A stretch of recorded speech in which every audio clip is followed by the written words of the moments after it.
Vous gagnez plus d'argent que vos parents, plus que vos grands-parents n'auraient jamais imaginé.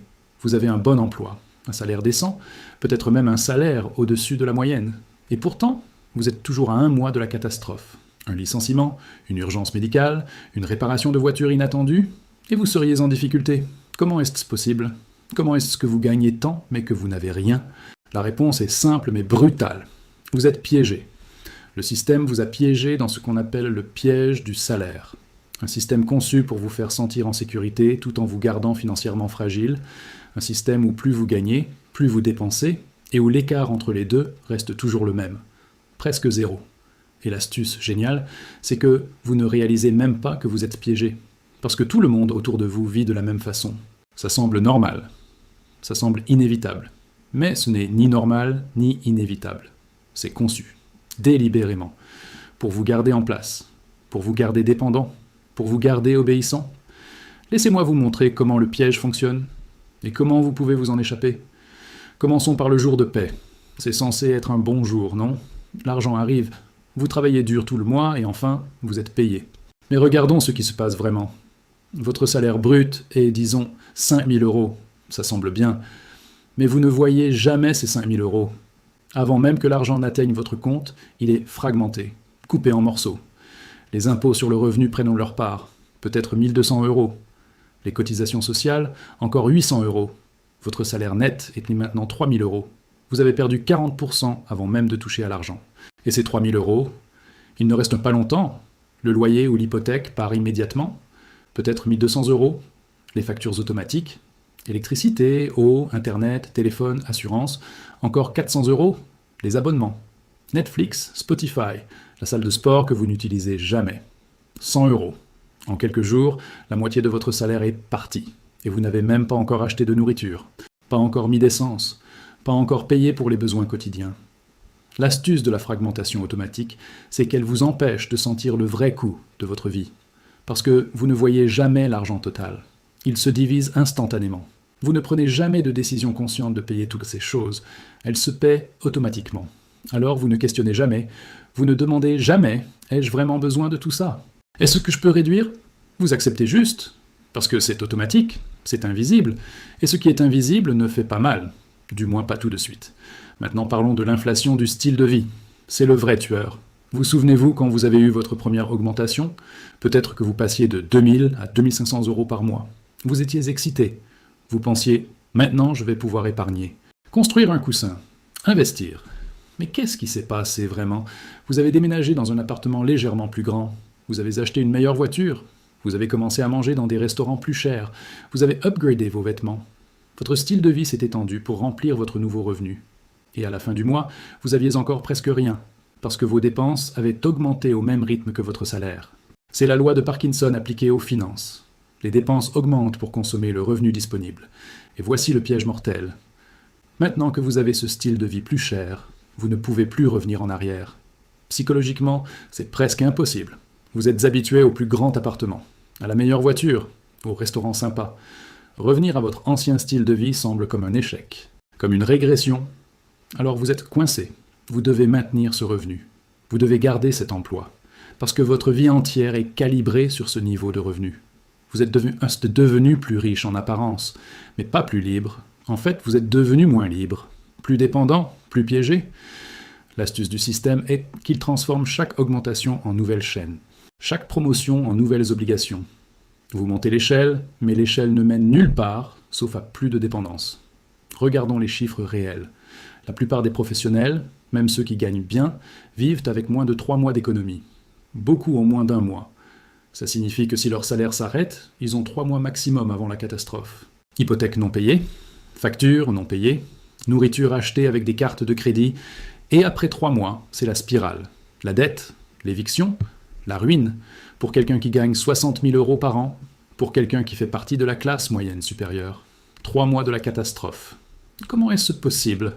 Parce que le salaire ne crée pas de richesse, il crée de la dépendance. Vous n'êtes pas riche, vous êtes juste bien payé pour être dépendant. La différence entre revenu et richesse est fondamentale, mais peu de gens la comprennent. Le revenu est ce que vous gagnez. La richesse est ce que vous possédez. Vous pouvez avoir un revenu élevé et aucune richesse. C'est la situation de la plupart des gens. Ils gagnent bien, mais ne possèdent rien qui génère de l'argent. Leur seule source d'argent est leur travail. Alors s'ils arrêtent de travailler, l'argent s'arrête immédiatement. C'est de l'esclavage doré. Vous êtes payé bien, mais vous n'êtes pas libre. La richesse réelle, c'est posséder des actifs qui produisent du revenu, des actions qui perdent des dividendes, de l'immobilier qui génère du loyer, des entreprises qui produisent des profits. Ces actifs travaillant pour vous. Même quand vous dormez, même quand vous êtes malade, même quand vous arrêtez de travailler, c'est ça la vraie richesse. Et la plupart des salariés n'en ont aucune. L'astuce est qu'on vous apprend à échanger votre temps contre de l'argent, pas à faire travailler l'argent pour vous. On vous apprend à être un employé, pas un propriétaire. Maintenant, regardons comment le système vous garde piégé.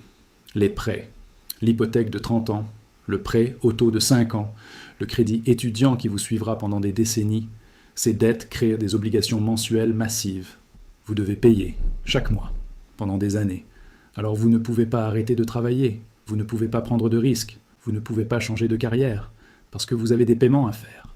Les banquiers le savent, les employeurs le savent. Un employé endetté est un employé docile. Il ne demandera pas d'augmentation trop agressivement, il n'exigera pas de meilleures conditions, il ne partira pas, parce qu'il ne peut pas se permettre de perdre son salaire, même pour un mois. C'est du contrôle par l'endettement, et c'est brillant du point de vue du système, terrifiant du point de vue de l'individu.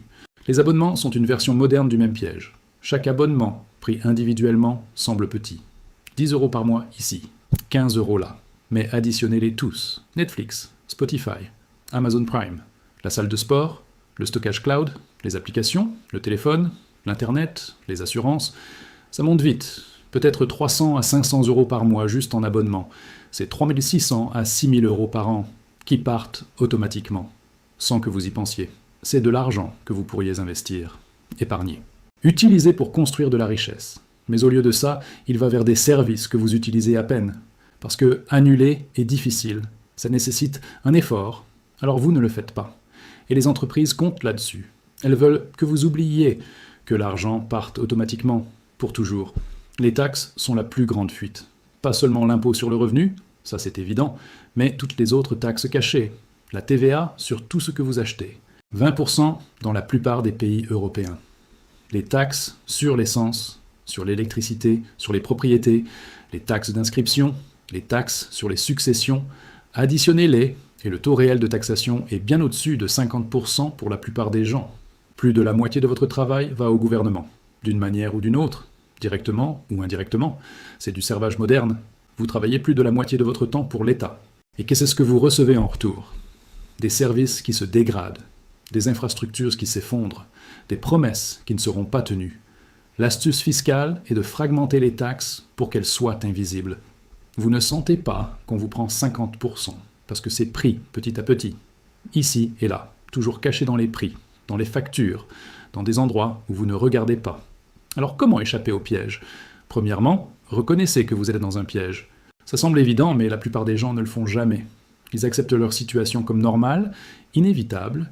Ils ne questionnent jamais. Alors questionnez. Regardez vos relevés bancaires. Voyez où va vraiment votre argent. Calculez votre taux d'épargne réel. La plupart des gens seront choqués. Ils gagnent beaucoup, mais épargnent presque rien. Reconnaître le problème est la première étape. Deuxièmement, créez un écart, délibérément, entre ce que vous gagnez et ce que vous dépensez. La plupart des gens laissent cet écart se fermer naturellement. À mesure que le revenu monte, les dépenses montent aussi. Vous devez combattre ça, activement. Quand vous obtenez une augmentation, ne changez rien à votre style de vie. Gardez les mêmes dépenses et épargnez toute l'augmentation. C'est difficile, ça va contre tous vos instincts, contre toutes les pressions sociales. Vos collègues upgraderont leur voiture. Vous devrez garder la vôtre. Mais c'est le seul moyen. L'écart est ce qui vous sauvera. Plus l'écart est grand, plus vite vous construisez la richesse. Plus vite, vous devenez libre. Troisièmement, investissez l'écart. Ne le laissez pas dans un compte courant. Ne le dépensez pas en vacances ou en gadgets. Investissez-le dans des actifs qui produisent du revenu. Des actions à dividendes, de l'immobilier locatif, une entreprise secondaire.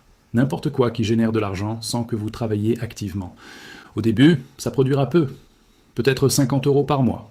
Puis 100, puis 500. Mais ça grandit, exponentiellement, grâce aux intérêts composés. Et éventuellement, le revenu de vos actifs peut égaler ou dépasser votre salaire. Et quand ça arrive, vous êtes libre. Vous n'avez plus besoin de l'emploi. Vous pouvez le garder si vous voulez, mais vous ne dépendez plus de lui. L'astuce de la vraie richesse est que le revenu passif vous libère du piège du salaire. Quatrièmement, réduisez les obligations fixes. Chaque obligation mensuelle vous lie. Chaque paiement que vous devez faire réduit votre liberté. Alors minimisez-les, payez les dettes aussi vite que possible. Annulez les abonnements dont vous n'avez pas besoin. Vivez dans un endroit moins cher si possible. Conduisez une voiture plus vieille. Ça semble comme des sacrifices. Et ça l'est. Mais ces sacrifices achèteront de la liberté. Et la liberté vaut tous les sacrifices. Parce qu'une fois que vous êtes libre, vous pouvez choisir. Vous pouvez dire non, vous pouvez partir. Vous avez de l'optionnalité. C'est la chose la plus précieuse au monde. Cinquièmement, construisez un fonds d'urgence massif. Pas 3 mois, pas 6 mois, 1 an, 2 ans si possible. Assez de cash liquide pour survivre pendant une période longue sans revenu. Ça semble excessif. Mais c'est ce fonds qui vous permet de prendre des risques, de changer d'emploi, de négocier agressivement, de dire non à un patron abusif. Sans ce fonds, vous êtes coincé. Avec ce fonds, vous avez du pouvoir. C'est votre fuck you money. L'argent qui vous permet de dire fuck you au système. C'est la base de toute liberté financière. Il y a aussi un aspect psychologique. Vous devez changer votre identité. Arrêtez de vous définir par votre emploi. Arrêtez de dire je suis un ingénieur ou je suis un comptable. Ce sont des rôles, pas des identités. Si votre identité est liée à votre emploi, perdre l'emploi détruit votre identité. C'est dévastateur. Définissez-vous autrement, par vos valeurs, par vos relations, par vos compétences et talents indépendants de tout employeur. Cette distance psychologique est cruciale. Elle vous permet de voir l'emploi comme ce qu'il est vraiment. Un échange. Votre temps contre de l'argent. Rien de plus. Pas une loyauté, pas une famille. Juste un échange. Et les échanges peuvent être terminés quand ils ne vous servent plus. Regardez aussi vos pairs. Qui sont vos amis? Si tous vos amis sont des collègues, si toute votre vie sociale tourne autour du travail, vous êtes piégé socialement aussi, parce que quitter l'emploi signifie perdre votre communauté. C'est terrifiant. Alors construisez une vie sociale en dehors du travail. Des hobbies, des communautés basées sur des intérêts partagés, des amitiés qui ne dépendent pas de votre employeur. Ça prend du temps, de l'effort, mais c'est essentiel pour la liberté. Le piège du salaire n'est pas un accident, c'est conçu par un système qui bénéficie de votre dépendance. Les gouvernements veulent des citoyens dépendants, plus faciles à contrôler. Les employeurs veulent des employés dépendants, plus faciles à exploiter. Les banques veulent des débiteurs dépendants, plus faciles à traire pour les intérêts. Tout le système est aligné contre votre liberté. Alors vous devez lutter, activement, consciemment, contre ce système. Personne ne vous libérera. Vous devez vous libérer vous-même. Et ça commence par comprendre que le salaire n'est pas la richesse, que gagner plus ne vous rend pas riche, que la vraie richesse est l'écart entre ce que vous gagnez et ce que vous dépensez, et que cet écart doit être transformé en actifs qui travaillent pour vous. L'histoire ne se répète pas, mais les schémas restent. L'esclavage moderne n'est pas des chaînes physiques, c'est des dettes, des obligations, des dépendances. Vous êtes libre de partir, techniquement, mais pratiquement, vous êtes coincé, parce que vous ne pouvez pas survivre sans le salaire. C'est plus subtil que l'esclavage ancien, mais c'est toujours de l'esclavage. Et la seule voie vers la liberté est de construire votre propre base économique, indépendante de tout employeur, indépendante de tout système, basée sur des actifs réels que vous possédez et qui génèrent du revenu. Ça prend du temps, des années, peut-être une décennie ou plus, mais chaque pas vers cette direction est un pas vers la liberté. Et la liberté vaut chaque sacrifice. Si ce message vous a ouvert les yeux sur le piège dans lequel vous vivez, abonnez-vous. Parce que reconnaître le piège est la première étape pour vous en échapper. Et échapper pourrait être la chose la plus importante que vous ferez jamais. L'histoire a les réponses.